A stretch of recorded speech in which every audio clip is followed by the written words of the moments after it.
farm worth? Well, let's find out. It's time for our monthly look at the state of the rural market with Peter Newbold, GM of PGG Rights and Real Estate. Peter, at the moment, it would appear that farm prices are being underpinned by forestry/carbon farming. Good afternoon. Yeah, good afternoon, Jamie. Yeah, you're 100% right there. It's definitely underpinning all the sheep and beef properties, and there's a lot of demand if you add that group up and then, investors and then, just traditional farmers. There's demand, the values are strong, and, the forestry people are prepared to pay premiums to get what they want. So it's definitely good for the vendors. I'm just not so sure how good it is long term for New Zealanders, but that's another story. Are any sheep and beef properties that are coming onto the market, extensive properties I'm talking about here on the east coast of the North Island, going back to sheep and beef, or are they all going to forestry?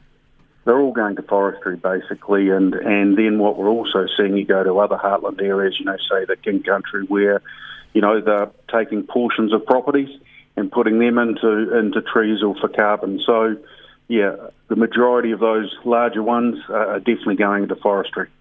Support blocks, there's a lot of interest in these, and I heard a story, I don't know, can't even remember who told me about it, about the most expensive farm sale recently in Canterbury or mid-Canterbury wasn't a dairy farm or some high-value cropping land, it was for a support block that was consented. Is that right?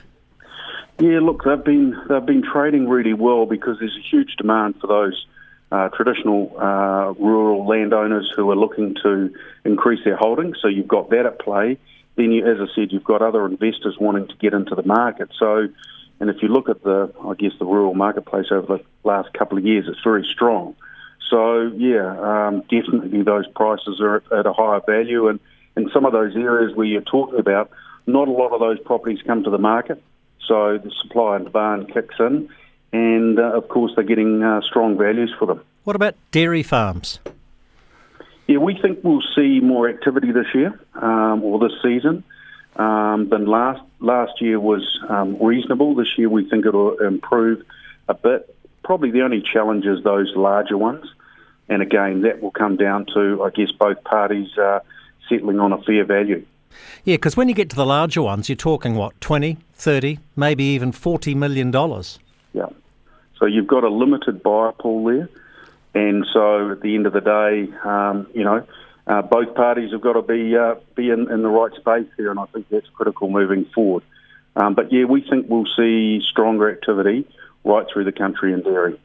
Horticulture, what's happening there? We're still getting those kiwi fruit farms selling in the Bay of Plenty for up to $2 million per canopy hectare, or was that just a one-off? Look, it'll be interesting to see.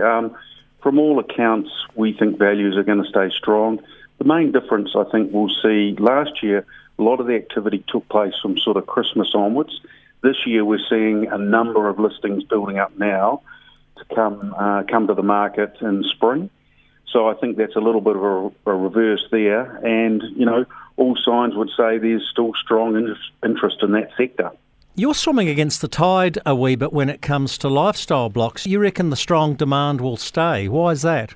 Well, a couple of things. If you look at provincial New Zealand, the values are lower than, say, for example, close to your big cities.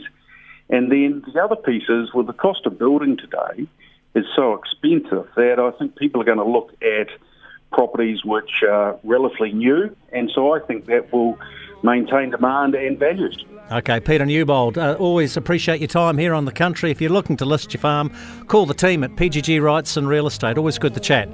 Yeah, thanks, Jamie. Have a good afternoon.